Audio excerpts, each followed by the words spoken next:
Olá, crianças! Bom dia! Tudo bem com vocês? Eu espero que hoje todo mundo esteja bem e estejam todos preparados para assistirmos mais uma de nossas aulas. Hoje nós vamos trabalhar geografia. Vamos tentar concluir o nosso terceiro capítulo, ok? Espero que dê certo. E vamos trabalhar os próximos capítulos também. Não hoje, mas durante as nossas próximas aulas. Então, pessoal, vou me apresentar novamente. Eu sou a professora Wigna Fernandes, professora do terceiro ano das séries iniciais do Colégio Curso Evolução. E vamos começar a nossa aula com a musiquinha de bom dia que vocês conhecem. Ok, crianças? Então, vamos lá. Bom dia que começa bem. Jesus nos atraiu, Jesus nos reuniu. De perto ou de longe chegamos aqui. Bem-vinda à alegria do seu sorriso. Bem-vinda à luz que brilha no seu olhar. Meu irmão, é bom te encontrar. Minha irmã, é bom te encontrar. Meu irmão, é bom te encontrar. Bom dia para todo mundo! E agora, vamos para o momento que todos vocês aguardam. Olha só, gente, nós temos aqui 22 orações. Nós temos as orações de todos vocês aqui. E a nossa última oração de hoje será do nosso coleguinha, o Enzo. O Enzo nos enviou a oração dele e vamos todos orar juntos. Estou muito feliz em ter recebido a oração do coleguinha Enzo. Então, vamos lá, pessoal. Vamos orar juntamente com tio Wigna, ok? Olha só a oração do Enzo, pessoal. Então, todo mundo aí concentrados para darmos início à nossa oração.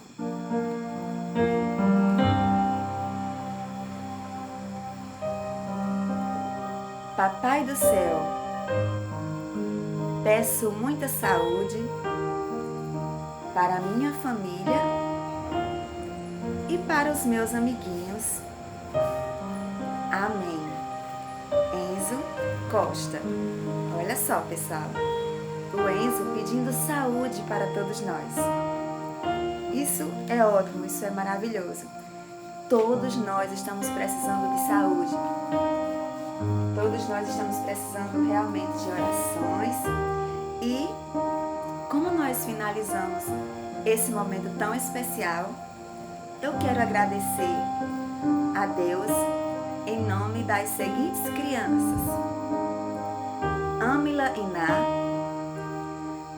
André Valentim, Anne Heloise, Benjamin Oliveira, Davi Feitosa, Enzo Costa, Gabriel França, Gael Borgonha, Igor Juaçaba, Iris Mariane Câmara, Iris Mariane Oliveira, Isabela Jaiane, Laiane Kimberly, Lucas Brunetti, Lucas Emanuel, Luiz Felipe, Maria Eduarda Regis, Maria Eduarda Vidal, Maria Isabel,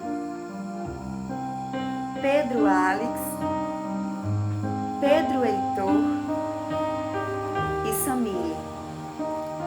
Eu agradeço ao Papai do Céu,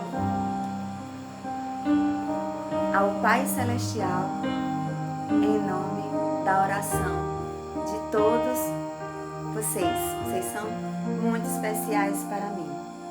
Amém.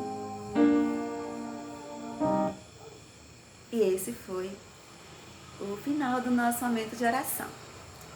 E agora vamos para a nossa disciplina de geografia, certo, pessoal? Então vamos lá, vamos dar início. Peguem aí o livrinho de vocês. Nós trabalhamos até a página 125 e hoje nós vamos continuar da página 126. Nós vamos falar sobre transformação do relevo. Eu vou ler um pouquinho aqui, vocês vão acompanhando, certo? Eu sei que vocês já estudaram um pouquinho em casa, mas vamos dar uma lida para relembrar. Olha. Assim como os rios, as montanhas são elementos naturais que podem ser transformados pela ação das pessoas. Ou seja, as pessoas elas modificam esses locais quando elas necessitam fazer isso para facilitar a locomoção, a distância, certo? Que é o caso que nós temos aqui, olha, certo? Desses túneis. Eles foram feitos para facilitar a passagem das pessoas, para que elas possam ir de um local para outro local de forma mais rápida e também mais segura. Então, é por isso que esse local foi modificado. E a gente fala sobre transformações de relevo porque entra na parte de montanhas, que vai trabalhar montanhas, planalto, planície, ok, gente? Então, aí é o que? Esse local fica onde? Ó, vamos aqui na legenda. A rodovia dos imigrantes atravessa a Serra do Mar, ligando a cidade de São Paulo e Santos e outras cidades do litoral. Ou seja, essas imagens elas ficam em São Paulo, certo, gente? Então vamos para a próxima página. Na próxima página vai falar um pouco sobre um tipo de deslizamento. Então eu vou ler juntamente com vocês para que vocês possam entender melhor. No capítulo anterior, você aprendeu que os deslizamentos de terra são resultado das chuvas intensas em áreas montanhosas ou muito inclinadas. Contudo, além dos fatores naturais, as transformações feitas pelas pessoas também contribuem para os deslizamentos, certo? Ó, isso aqui, gente, é uma encosta, essa partezinha inclinada, certo? Da montanha. Vocês percebem que aqui nos cantinhos tem tipo uma escadinha? Isso aqui era coberto de mato, de grama, de plantações. E essa plantação é o que segura a montanha. Quando chove, ela sustenta pela raiz das plantas. E aí, quando as pessoas tiram essa plantação, fica mais fácil de haver deslizamento nesse local. Por isso que aqui aconteceu um deslizamento, certo? Então, vamos aí para a questão de número 1. Nós já vamos começar a responder nossa atividade. A questão número 1 diz assim: observe novamente a rodovia dos imigrantes na página anterior. Marque X nas transformações que foram feitas pelas pessoas para a construção dessa rodovia. Primeiro, temos aí 5 bolinhas. Deixa logo eu fazer as bolinhas no quadro, porque aí vai facilitando nossa resposta, certo? Questão 1, 5 bolinhas. As frases são as seguintes: retirada de vegetação. Para que se possa fazer a transformação, retira-se a vegetação, retira-se, certo? Porque é preciso de um local para colocar o material que vai ser construído ali. Construção de viaduto ou estrada também é feito nesse local. Aliás, foi feito nesse local? Foi, olha, construção de estrada e viadutos. Foi feito sim. Então, vamos lá. Terceiro, alteração do trajeto de um rio. E aí, fizeram a alteração, mudaram a posição do rio? Não, não mudaram. Próxima, abertura de túnel. Foi feita uma abertura de túnel? Foi. Foi feita sim. Vocês percebem aí na imagem que foi feita. Eu fiz 5 bolinhas, gente, só são 4. Certo? Então, vamos lá. Segunda questão diz o seguinte: circule as transformações feitas pelo ser humano que contribuem para deslizamentos de terra.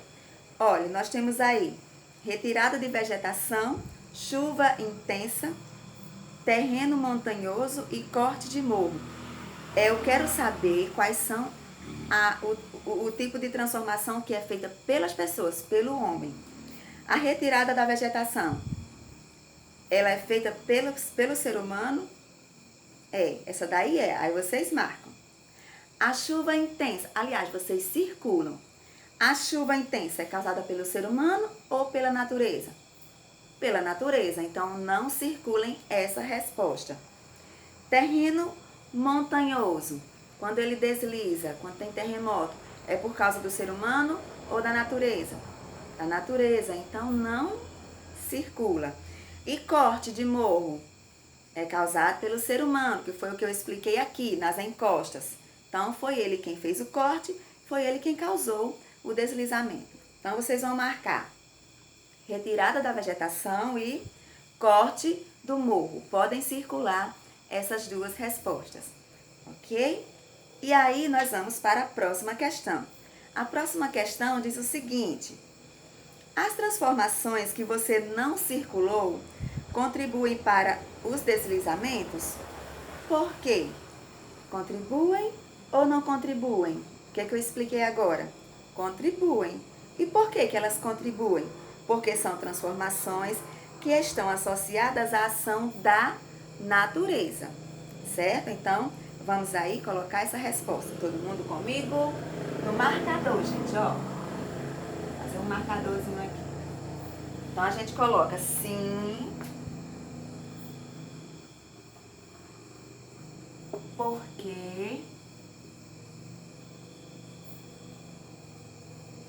porque são transformações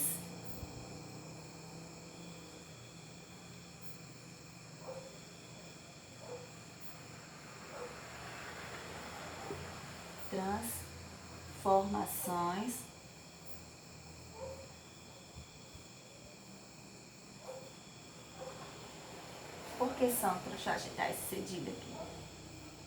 Porque são transformações que estão associadas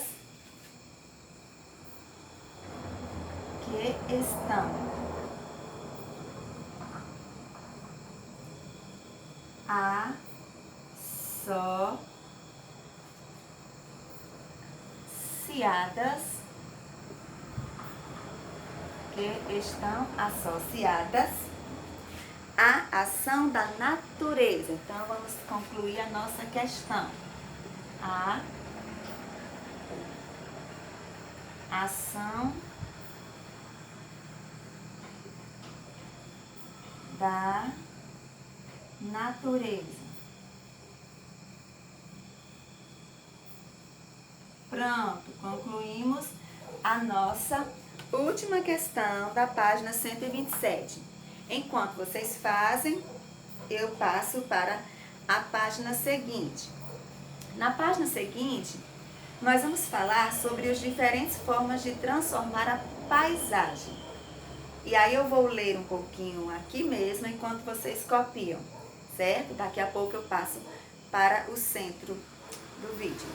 Quando observamos uma paisagem, percebemos como as pessoas a transformam, como elas se relacionam com a natureza e o espaço, o lugar em que vivem e como utilizam seus recursos naturais.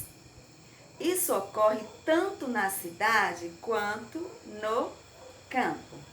E agora eu vou para o centro. Nas cidades vivem mais pessoas do que no campo. Há várias construções e elas ficam próximo umas das outras. A paisagem urbana é marcada pelos elementos produzidos pelas pessoas, como construções. Quais são, gente? Casas, galpões, prédios, igrejas, todas as construções que existem nas cidades, ok? Vias de circulação, veículos, aquela movimentação de veículos, tudo isso faz parte da paisagem urbana. No campo, vivem menos pessoas e existe uma grande quantidade de vegetação. Há poucas construções e elas não ficam tão próximas umas das outras. A paisagem rural está relacionada ao cultivo de alimentos e à criação de animais. Pronto, aqui está mostrando a diferença entre paisagem urbana e paisagem rural. Paisagem urbana, quando a gente está falando sobre construções das cidades. Paisagem rural, quando se fala das construções no campo, que são poucas, se trabalha mais com animais e plantas, né? Bem diferente da cidade, que tem comércio, tem fábricas, indústrias e muitas outras coisas. Então vocês têm aí imagens de um lugar, olha, visto por satélite, certo? Aqui é uma parte do lugar urbana e aqui é uma parte do lugar rural. Aqui é a paróquia Nossa Senhora, Rainha do Céu, é um dos cartões postais da cidade, dessa cidade aqui que eu vou já explicar qual é. E a outra, fotografia de um canavial, plantação de cana-de-açúcar para a produção de etanol. Isso, gente, essas duas paisagens, elas ficam em Goiás, certo? Então, vamos para a primeira questão da página 129. Diz o seguinte: observe novamente as imagens da cidade e do campo na página anterior. Quais são as diferenças entre essas paisagens? E agora, o que é que vocês acham que elas têm de diferente? Eu vou apagar o quadro, porque já deu para todo mundo escrever. Eu expliquei que uma tem mais o quê? Mais construções, mais tráfego, né? E a outra tem o quê? Mais plantações, mais animais. Então, a gente pode colocar o quê? A concentração das construções na paisagem da cidade e a presença de plantações no campo. Então, vamos lá? Coloquem aí, número 1. A concentração de construções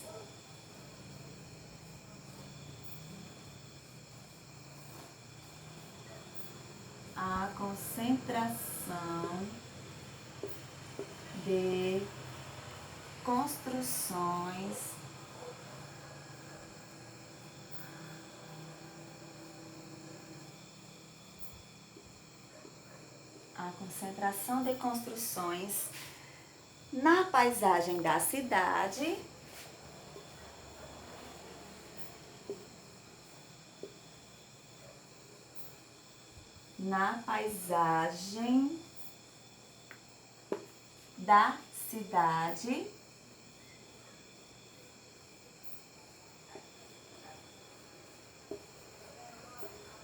e o que mais que eu disse agora? E o que? A presença de vegetação, plantações, aonde? No campo. E a presença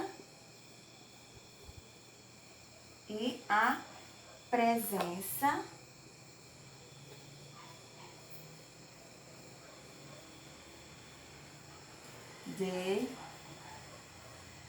plantações. E o que mais? Além das plantações? Plantações e criação de animais no campo, né, gente?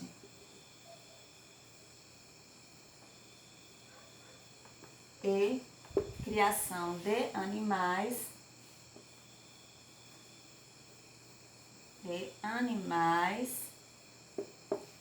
no campo. Pronto. Temos aí a primeira resposta. Podem ir copiando enquanto eu vou explicando a próxima questão. E a próxima questão eu posso responder aqui embaixo, porque só são 4 palavras. Eu vou pegar outra caneta porque ela é bem mais escura, é bem melhor. Então, eu vou só colocar aqui, número 2. Estão vendo como é? Ela é bem melhor? Então, gente, o número 2 diz assim: observe as paisagens a seguir e identifique-as como rural e urbana. Então, gente, a primeira paisagem é essa que tem um monte de casas, Muitas casas. Se é essa que tem muitas casas, ela faz parte de qual paisagem? Urbana. Muito bem, paisagem urbana. Então, primeira resposta, paisagem urbana. Vamos aqui ao lado, nessa daqui que tem essas vaquinhas, olha só. Então, esse tipo de paisagem aí é o quê? Isso, rural. Então, só é ir aqui ao ladinho e escrever rural. Abaixo da primeira paisagem urbana, temos essa outra paisagem aqui, olha. Com muitas plantações aqui de lado, tá vendo? Então, faz parte de quê? Do campo. É uma paisagem rural. Então, coloca lá embaixo, ó, rural. E a última, gente, vai ser o quê? Muitas casas, muitos prédios, ônibus, movimentação de veículos aqui, ó. Então, faz parte de quê? Isso, paisagem urbana. Pronto. Ficou assim. A nossa resposta ficou assim. Então, vamos lá, gente. Terminamos a página 129. Enquanto vocês copiam, eu vou para a página 130. A página 130 tem leitura. Então, vou parar aqui um pouquinho com o pincel para nós lermos. Olha, mais atitude. Então, vamos ver o que fala aqui sobre atitude. Eu vou ficar no meio agora, porque depois vocês pausam e escrevem, tá bom? Então, vamos lá. Mais atitude. E ao lado tem o quê? A palavra empatia, que vocês sempre escutam a gente falar no nosso dia a dia. É uma palavra muito usada hoje em dia. Então, vamos lá.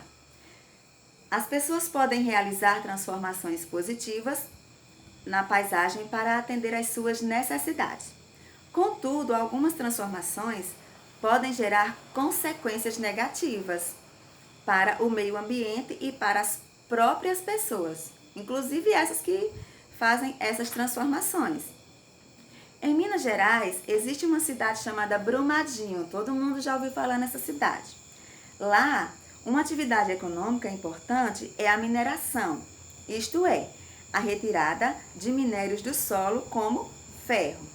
Esse processo transforma a paisagem e produz resíduos tóxicos. Vocês também já viram isso na televisão. Para conter esses resíduos, são construídos o quê? Barragens. Então, em Minas Gerais existem muitas barragens de minério, certo, gente? No dia 25 de janeiro de 2019, uma dessas barragens se rompeu. Vocês também ouviram falar nessa história, ela passou em todos os jornais, causando estragos ambientais e perda das vidas em Brumadinho. Essa tragédia despertou um sentimento de empatia e solidariedade nas pessoas. Aí aqui, gente, tem um texto do jornal Joca, certo? Um texto escrito para jovens e crianças sobre o projeto Mande uma Carta para Brumadinho. Então, vamos ver o que é que esse texto fala para os jovens e para as crianças? Todo mundo acompanhando a leitura, certo? É esse aqui, ó. Gente, é bem legal essa leitura, eu já fiz e vocês vão gostar muito. Leitores do Joca e jovens de Brumadinho trocam cartas de solidariedade. Por Joana Cataldo. Tenha força, estamos com você. Vai ficar tudo bem. Mantenha a esperança e não desista dos seus sonhos. Essas foram algumas das mensagens que leitores do Joca enviaram a estudantes de Brumadinho após o rompimento da barragem. Crianças e jovens participaram da campanha Mande uma Carta para Brumadinho, na qual foram convidados a escrever mensagens de apoio para estudantes da cidade e encaminhá-las para a redação do Joca. O jornal se encarregou de enviar as cartas para escolas do município, acompanhadas de selos para possíveis respostas e as distribuindo em igual número entre os colégios.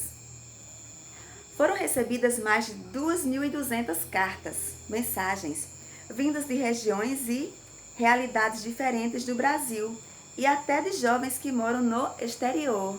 Olha só, gente, que legal! Pessoas de outros países. Cartas na era do WhatsApp. Cartas na era que estamos hoje, olha. Acostumados a se comunicar por aplicativos de troca de mensagens, muitos alunos nunca tinham trocado cartas pelo correio. É mais legal receber uma carta do que um WhatsApp, porque parece mais real, diz Ana Clara, de 11 anos, da Escola Municipal Carmela Caruso Aluoto, de Brumadinho. Podemos ver a letra da pessoa, imaginar como ela é.